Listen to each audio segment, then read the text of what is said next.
So we've pumped off, 98% of the way. What we'll start doing now will be the cheddaring process. Okay. Yep. And what colors is cheddar going to be? This will be white cheddar today. And if we were making orange cheddar, we would have added annatto, vegetable coloring. Right, right. Tell me the story about orange and cheddar. There are quite a few theories. One is that back in the 30s or before the 30s, when New York was still the reigning cheese producer and we were trying to overtake them, Wisconsin. Yep. Their white cheddar was out in the marketplace and we wanted to show that ours was different. So try our orange cheddar. And that just caught on and kept going.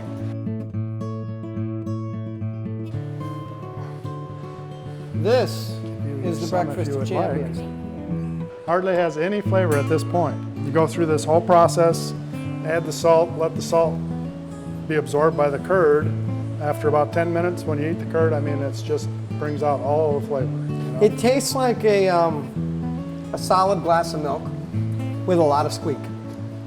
Okay, we're going to start cutting this and turning the slabs. Okay. Starting the cheddaring process.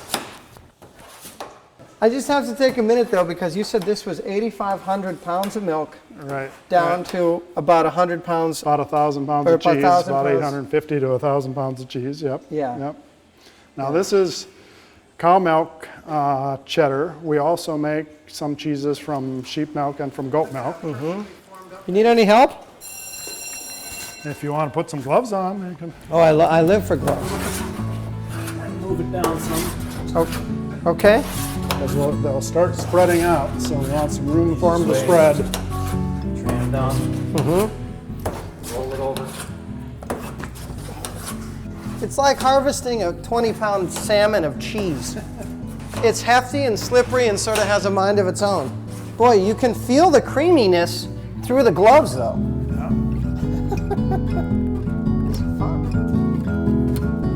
They'll sit here 15 to 20 minutes and then we'll cut them in half and pile them on top of each other. So you're really just rotating the liquid back out? Or right, you're rotating them so that the liquid, because it will, as they spread out, the way puddles will kind of lock in between them. Sure. And as they stretch, they'll let way out of between the curds, and you want to be able to drain all of that. Have you and Julie ever had any happy accidents in your process of the 60 recipes in your head? Definitely.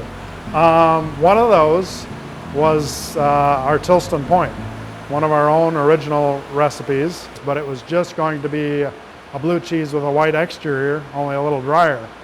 But about 3 batches in, we started getting some red mold growing on it, the bee linens, which is what gives Limburger its flavor and its smell, and it started growing on it, and we aged that vat out, and we thought that was better than the original Tilston, so we started going that way. So we like to have our wheels have an orange rind on the outside and blue on the inside.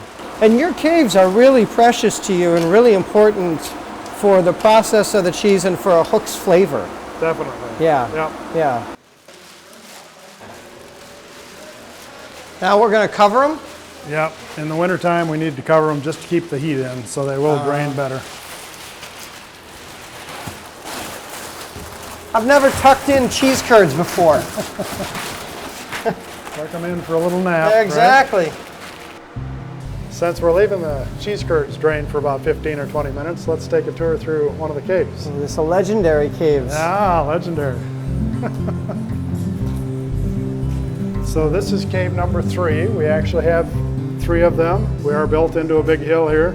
So the side of the caves are basically underground. The slope of the hill is the windows. So all this talk of caves is inconsequential to me, except I want to know where you keep the 10 and the 12 and the 15-year cheddars.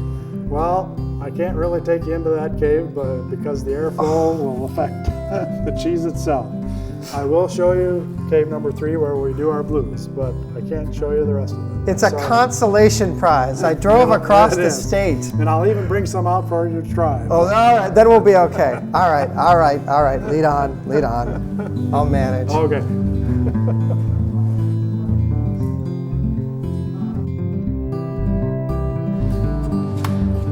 After you, sir. You can go ahead. All right. So this is one of the caves. This one we mainly cure all of our blue cheeses in except the Tilston Point. We usually cure them in here for about a month. If you cut a wheel in half when it was about 10 days old, there would be no blue inside of it.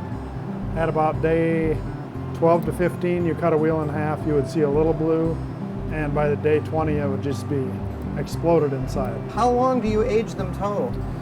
Typically, like our original blue, like the rack right behind you, we age at least a year.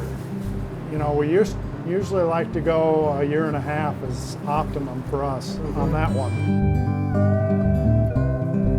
So this is literally how blue cheese is made.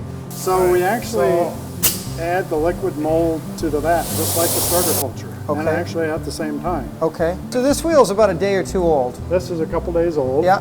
Typically we would wait till it's about 5 to 7 days old. Okay.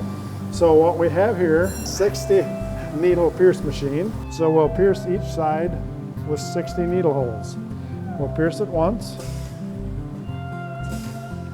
and we'll pierce it on the other side. It's nothing but air that's being introduced in there. No, all you're doing is forcing a hole. These are solid pins. So all you're doing is forcing a hole, forcing 60 holes in there, just letting oxygen go in. Once it can start breathing, the blue can start growing. The liquid blue that you put in when you were coagulating and so forth is already in there. A little bit of air and then it can do And its it trick. can do its thing. Yeah. It can start It's just that simple.